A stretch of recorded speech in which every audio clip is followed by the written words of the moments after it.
Meet the father of modern gynecology, Dr. J. Marion Sims. He's been dubbed the savior of women and the architect of the vagina for developing revolutionary gynecological procedures and tools like the dreaded speculum. Statues of the 19th century surgeon currently stand in 3 American cities, including this one right here in New York City. But it turns out your routine pap smear has a dark history. Dr. Sims conducted much of his research on slaves, like Anarcha, a teenager who was one of many voiceless, faceless black women who suffered through his experiments without anesthesia or informed consent. For 4 years, Sims operated on young slaves repeatedly to find a cure for a condition caused by complicated childbirth that left many women incontinent or unable to control their urination. Anarcha endured 30 practice procedures before Sims finally got it right. According to historian and medical ethicist Harriet Washington, Sims knew the operation was extremely painful, but wrote that using anesthesia was not worth the trouble or risk.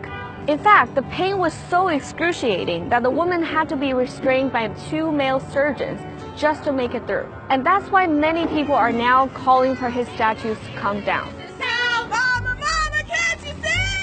But Dr. Sims isn't the only physician to use black people as unwitting test subjects. It's only one chapter in a long history of racist medical abuse. In the infamous Tuskegee experiment, federal researchers observed 399 black men with syphilis from 1932 to 1972.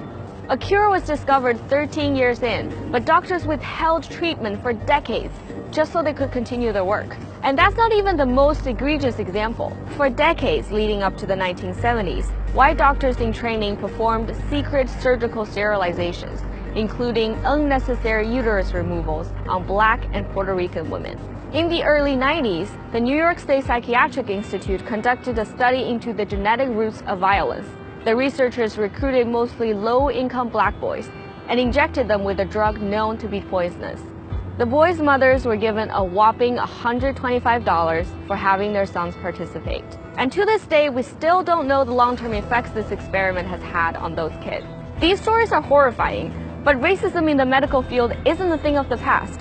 A 2016 study found that a quarter of medical residents who were surveyed thought black skin is actually thicker than white skin. And many of those same residents also thought black patients felt less pain than their white counterparts and recommended less accurate pain treatment. So it's not surprising that studies have found that black patients tend to trust doctors less.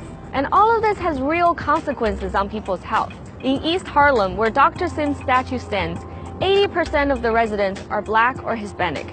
And the average life expectancy here is almost 10 years lower than that of majority white neighborhoods in Manhattan. So maybe it's time we stop celebrating this racist history and start recognizing the centuries of abuse people of color have endured in the name of science.